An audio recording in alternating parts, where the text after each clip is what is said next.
ಜಿಲ್ಲೆ ಬೀದರ್ ಕೂಡ ಸಂಪೂರ್ಣವಾಗಿ ನಲ್ಗೋಗ್ಯದ ಅಂತ ಹೇಳ್ಬೋದು. ನಾವು ಕೂತ್ ನೋಡಬಹುದು, ನೀರಲ್ಲಿದ್ದೀವಿ. ಇಂತ 10 ಹಲವು ಸೇತುವೆಗಳು ಜಲಾವೃತಗೊಂಡವ ಅಂತ ಹೇಳ್ಬೋದು. ಈಗಾಗಲೇ ಕಾರಂಜ ಜಲಾಶಯ ದಡದಲ್ಲಿ ಬರುವಂತಹ 38ಕ್ಕೂ ಅಧಿಕ ಹಳ್ಳಿಯ ಜನರು ಕೂಡ ಅವ್ರ ಪರಿಸ್ಥಿತಿ ಕೂಡ ಹೊರತಾಗಿಲ್ಲ ಅಂತ ಹೇಳ್ಬೋದು.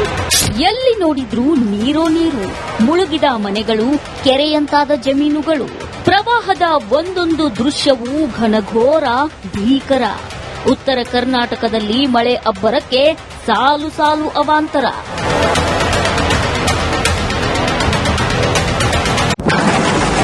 ಭೀಮೆಯ ಅಬ್ಬರಕ್ಕೆ ಉತ್ತರ ಕರ್ನಾಟಕ ತಲ್ಲಣ.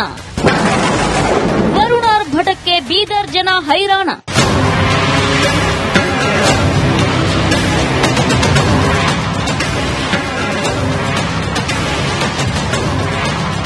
ಬೀದರ್ನಲ್ಲಿ ಬಿಟ್ಟು ಬಿಡದೆ ಸುರಿತಿರೋ ಮಳೆಗೆ ಜನ ತತ್ತರಿಸಿ ಹೋಗಿದ್ದಾರೆ.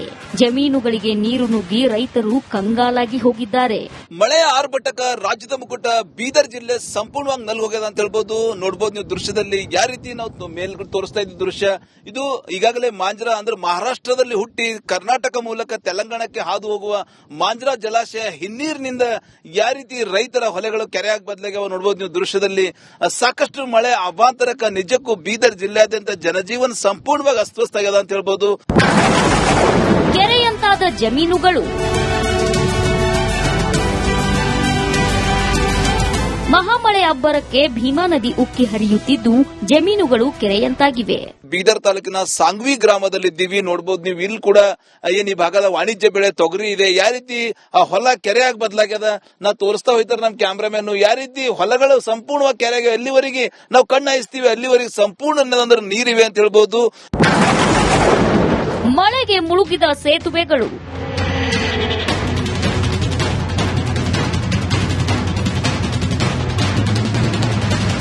ಜಿಲ್ಲೆಯ ಹಲವೆಡೆ ಸೇತುವೆಗಳು ಮುಳುಗಡೆಯಾಗಿ ಸಂಚಾರ ಸಂಪರ್ಕ ಕಡಿತಗೊಂಡಿದೆ. ರಾಜ್ಯದ ಮುಕುಟ ಗಡಿ ಜಿಲ್ಲೆ ಬೀದರ್ ಸಂಪೂರ್ಣವಾಗಿ ನಲ್ಗೋಗ್ಯದ ಅಂತ ಹೇಳ್ಬಹುದು. ಟೋಟಲಿ ಏನದಂದ್ರೆ ರೈತರ ಬದುಕು ಮೂರಾ ಬಟ್ಟೆ ಆಗಿದೆ ಅಂತ ಹೇಳ್ಬಹುದು. ಇವತ್ತು ಕರ್ನಾಟಕ ಮಹಾರಾಷ್ಟ್ರ ಸಂಪರ್ಕ ಕಲ್ಪಿಸುವಂತ ಇಂಚೂರು ಸೇತುವೆ ಕೂಡ ಜಲಾವೃತಗೊಂಡದ ಅಂತ ಹೇಳ್ಬಹುದು. ಕರ್ನಾಟಕ ಮಹಾರಾಷ್ಟ್ರ ಅಷ್ಟೇ ಅಲ್ಲ, ಕರ್ನಾಟಕ ತೆಲಂಗಾಣ ಕೂಡ ಸಂಪರ್ಕ ಕಟ್ಟಾಗಿದೆ ಅಂತ ಹೇಳ್ಬಹುದು. ಜಿಲ್ಲೆಯಲ್ಲಿ ಸುಮಾರು 1 ಇಲ್ಲ 2 ಇಲ್ಲ 10 ರಿಂದ 15 ಸೇತುವೆಗಳಿಗೂ ಜಲಾವೃತಗೊಂಡವು ಅಂತ ಹೇಳ್ಬಹುದು. ರೈತರ ಹೊಲಗಳು ಯಾವ ರೀತಿಯಾಗಿವೆ, ಸಂಪೂರ್ಣ ನೀರ್ಮಯ ಆಗಿದೆ, ಕೆರೆಮಯ ಆಗಿದೆ. ರೈತರು ಸಂಕಟಕ್ಕೀಡಾಗ್ಯಾರ ಅಂತ ಹೇಳ್ಬಹುದು. ಭಾಲ್ಕಿ ಔರಾದ್ ತಾಲೂಕು ಸಂಪರ್ಕ ಕಡಿತ. ಭಾಲ್ಕಿ ತಾಲೂಕಿನ ಚಂದಾಪುರ್ ಬ್ಯಾರೇಜ್ ಜಲಾವೃತಗೊಂಡು ಸುಮಾರು 500 ಎಕರೆ ಬೆಳೆ ಸಂಪೂರ್ಣ ಜಲಾವೃತಗೊಂಡಿದೆ.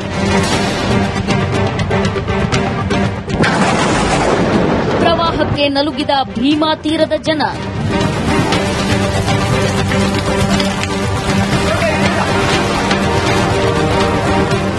ಪ್ರವಾಹದ ಆರ್ಭಟಕ್ಕೆ ಭೀಮಾ ತೀರದ ಜನ ನಲುಗಿ ಹೋಗಿದ್ದಾರೆ. ಆಲಮೇಲ ತಾಲೂಕಿನ ಕುಮಸಗಿ ಗ್ರಾಮದಲ್ಲಿ 50ಕ್ಕೂ ಹೆಚ್ಚು ಮನೆಗಳು ಮುಳುಗಡೆಯಾಗಿವೆ. ತೆಪ್ಪದ ಮೂಲಕ ಜನರಿಗೆ ರೇಷನ್ ವಿತರಣೆ ಮಾಡಲಾಗಿದೆ.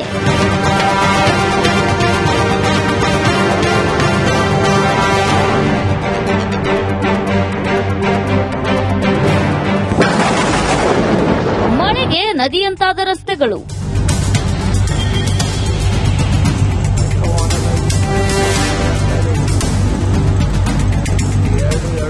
ಭಾರಿ ಮಳೆಗೆ ಗೋಕಾಕ್ ನಗರದ ರಸ್ತೆಗಳು ನದಿಯಂತಾಗಿದ್ದು ಸವಾರರು ಪರದಾಡಿದ್ದಾರೆ.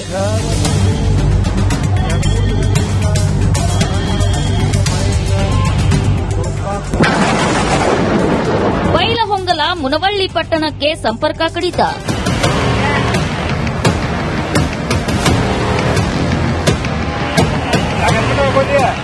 ಸವದತ್ತಿ ತಾಲೂಕಿನ ಹೊಸೂರು ಗ್ರಾಮದ ಹೊರವಲಯದಲ್ಲಿರುವ ಹಳ್ಳಕ್ಕೆ ನಿರ್ಮಿಸಿದ ಸೇತುವೆ ಜಲಾವೃತಗೊಂಡು ಬೈಲಹೊಂಗಲ ಮುನವಳ್ಳಿಗೆ ರಸ್ತೆ ಸಂಪರ್ಕ ಬಂದಾಗಿದೆ. ನಿರಂತರ ಮಳೆಗೆ ಹದಗೆಟ್ಟ ರಸ್ತೆಗಳು. ವರುಣಾರ್ಭಟಕ್ಕೆ ಬೆಳಗಾವಿಯ ರಸ್ತೆಗಳು ಹದಗೆಟ್ಟಿವೆ. ವಾಹನ ಸವಾರರು ಗುಂಡಿ ಬಿದ್ದ ರಸ್ತೆಯಲ್ಲಿ ಜೀವ ಕೈಯಲ್ಲಿ ಹಿಡಿದು ಸಂಚಾರ ಮಾಡುತ್ತಿದ್ದಾರೆ.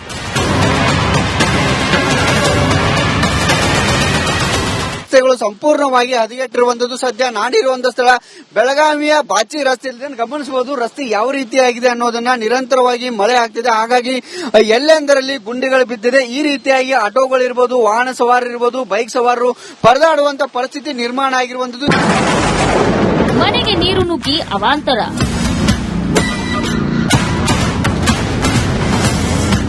ರಾಯಚೂರು ಜಿಲ್ಲೆಯಲ್ಲೂ ಮಳೆರಾಯ ಅವಾಂತರ ಸೃಷ್ಟಿಸಿದ್ದಾನೆ.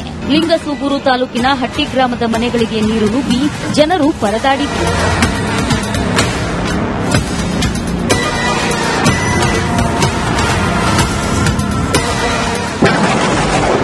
ಭೀಮಾ ತೀರದಲ್ಲಿ ಪ್ರವಾಹ ಪರಿಸ್ಥಿತಿ.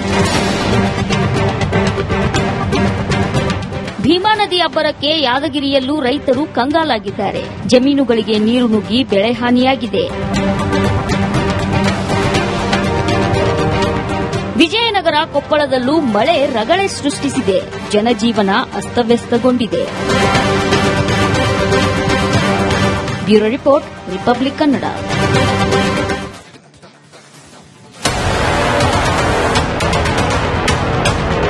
ಗಡಿ ಜಿಲ್ಲೆ ಬೀದರ್ ಕೂಡ ಸಂಪೂರ್ಣವಾಗಿ ನಲ್ಗೋಗ್ಯದ ಅಂತ ಹೇಳ್ಬೋದು. ನಾವು ಕೂತ್ ನೋಡಬಹುದು, ನೀರಲ್ಲಿ ಇದ್ದೀವಿ. ಇಂತ ಹಲವು ಸೇತುವೆಗಳು ಜಲಾವೃತಗೊಂಡವ ಅಂತ ಹೇಳ್ಬೋದು. ಈಗಾಗಲೇ ಕಾರಂಜ ಜಲಾಶಯ ದಡದಲ್ಲಿ ಬರಂತ 38ಕ್ಕೂ ಅಧಿಕ ಹಳ್ಳಿಯ ಜನರು ಕೂಡ ಅವ್ರ ಪರಿಸ್ಥಿತಿ ಕೂಡ ಹೊರತಾಗಿಲ್ಲ ಅಂತ ಹೇಳ್ಬೋದು. ಎಲ್ಲಿ ನೋಡಿದ್ರೂ ನೀರೋ ನೀರು, ಮುಳುಗಿದ ಮನೆಗಳು, ಕೆರೆಯಂತಾದ ಜಮೀನುಗಳು. ಪ್ರವಾಹದ ಒಂದೊಂದು ದೃಶ್ಯವೂ ಘನಘೋರ, ಭೀಕರ. ಉತ್ತರ ಕರ್ನಾಟಕದಲ್ಲಿ ಮಳೆ ಅಬ್ಬರಕ್ಕೆ ಸಾಲು ಸಾಲು ಅವಾಂತರ.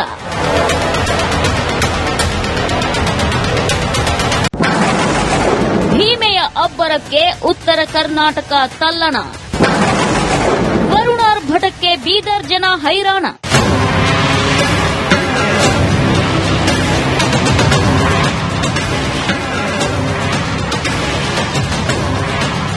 ಬೀದರ್ನಲ್ಲಿ ಬಿಟ್ಟು ಬಿಡದೆ ಸುರಿತಿರೋ ಮಳೆಗೆ ಜನ ತತ್ತರಿಸಿ ಹೋಗಿದ್ದಾರೆ. ಜಮೀನುಗಳಿಗೆ ನೀರು ನುಗ್ಗಿ ರೈತರು ಕಂಗಾಲಾಗಿ ಹೋಗಿದ್ದಾರೆ. ಮಳೆಯ ಆರ್ಭಟಕ ರಾಜ್ಯದ ಮುಕುಟ ಬೀದರ್ ಜಿಲ್ಲೆ ಸಂಪೂರ್ಣವಾಗಿ ನಲ್ಲಿ ಹೋಗ್ಯದ ಅಂತ ಹೇಳ್ಬೋದು. ನೋಡಬಹುದು ನೀವು ದೃಶ್ಯದಲ್ಲಿ ಯಾವ ರೀತಿ ನಾವು ಮೇಲ್ಗಡೆ ತೋರಿಸ್ತಾ ಇದ್ದ ದೃಶ್ಯ ಇದು.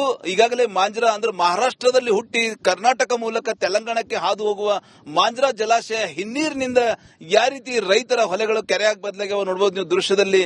ಸಾಕಷ್ಟು ಮಳೆ ಅವಾಂತರಕ ನಿಜಕ್ಕೂ ಬೀದರ್ ಜಿಲ್ಲೆಯಾದ್ಯಂತ ಜನಜೀವನ ಸಂಪೂರ್ಣವಾಗಿ ಅಸ್ತವ್ಯಸ್ತ ಆಗ್ಯದ ಅಂತ ಹೇಳ್ಬೋದು. ಕೆರೆಯಂತಾದ ಜಮೀನುಗಳು. ಮಹಾಮಳೆ ಅಬ್ಬರಕ್ಕೆ ಭೀಮಾ ನದಿ ಉಕ್ಕಿ ಹರಿಯುತ್ತಿದ್ದು ಜಮೀನುಗಳು ಕೆರೆಯಂತಾಗಿವೆ. ಬೀದರ್ ತಾಲೂಕಿನ ಸಾಂಗ್ವಿ ಗ್ರಾಮದಲ್ಲಿದ್ದೀವಿ. ನೋಡಬಹುದು ನೀವು ಇಲ್ಲಿ ಕೂಡ ಏನ್ ಈ ಭಾಗದ ವಾಣಿಜ್ಯ ಬೆಳೆ ತೊಗರಿ ಇದೆ. ಯಾವ ರೀತಿ ಆ ಹೊಲ ಕೆರೆಯಾಗಿ ಬದಲಾಗ್ಯದ ನಾ ತೋರಿಸ್ತಾ ಹೋಯ್ತಾರೆ ನಮ್ ಕ್ಯಾಮ್ರಾಮನ್. ಯಾವ ರೀತಿ ಹೊಲಗಳು ಸಂಪೂರ್ಣವಾಗಿ ಕೆರೆಯಾಗಿ ಎಲ್ಲಿವರೆಗೆ ನಾವು ಕಣ್ಣಾಯಿಸ್ತೀವಿ ಅಲ್ಲಿವರೆಗೆ ಸಂಪೂರ್ಣ ಅಂದ್ರೆ ನೀರಿವೆ ಅಂತ ಹೇಳ್ಬಹುದು. ಮಳೆಗೆ ಮುಳುಗಿದ ಸೇತುವೆಗಳು.